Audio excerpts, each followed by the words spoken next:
अगर आपने अपना माइंड मेकअप कर लिया है, अगर आपने सोच लिया है, तो हर चीज़ मुमकिन है। कल जब मैंने आप सबको शपथ लेकर मैंने देखा, किसी ने कॉकबोरॉक, किसी ने काउब्रू में लिया, तो मुझे इतना दिल से अच्छा लगा कि ये एक न्यू बिगिनिंग है। ये एक न्यू बिगिनिंग है। एंड इफ़ अगर आपने अभी शुरुआत अच्छे से किया, तो पूरा देश, पूरा तिपरासा आपको देखकर गर्व से महसूस करेगा कि मेरा परिवार से मेरा भाई, मेरा बहन, मेरा ही जैसा एक साधारण तिपरासा आज इतना आगे आ गया है और असेंबली में शपथ लिया है।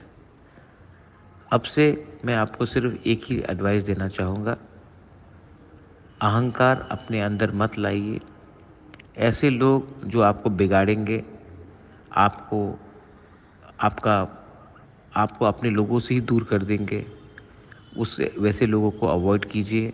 वीआईपी कल्चर बंद कीजिए और आप ज़मीन में आकर सबसे हंस के घुल मिलकर प्यार से बात कीजिए। ये जो आपका नया शुरुआत है एज एमएलए, ये एक एरोप्लेन जैसा है। जब टेक ऑफ ठीक होता है, तभी सफ़र ठीक होता है और लैंडिंग ठीक होता है।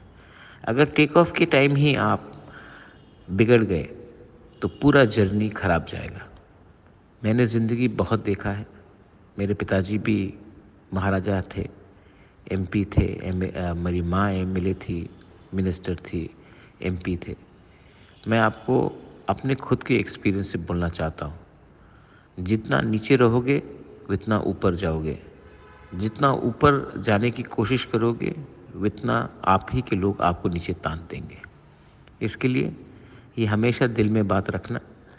आई एम वेरी प्राउड जब मैंने देखा कि हमारे विमेन लोग ने कल शपथ लिया। आई एम वेरी प्राउड जब मैंने हम अपने यूथ को देखा लेते हुए, जब सीनियर्स आए, वो लोग गए एमएलए बनकर।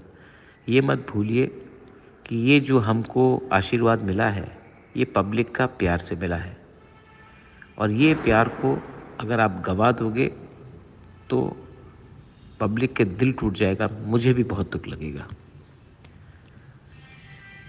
अगर सिस्टम को चेंज करना है, तो अपने आप को चेंज मत कीजिए। जो आप पहले थे एमएलए बनने से पहले और जो आज हैं, वही बन के रहिए। प्रोटोकॉल, कानून, ये वो को इतना इम्पोर्टेंस मत दीजिए। कोई प्रोटोकॉल अपना जाति से बड़ा नहीं होता है। ये मेरा एडवाइस सबको है, प्लीज़ समझिए। I mean the best for you, congratulations, and I am so proud of all of you, my warriors. Now make the Tiprasa people proud. बेलाय बेलाय नो हम बाय। Thank you.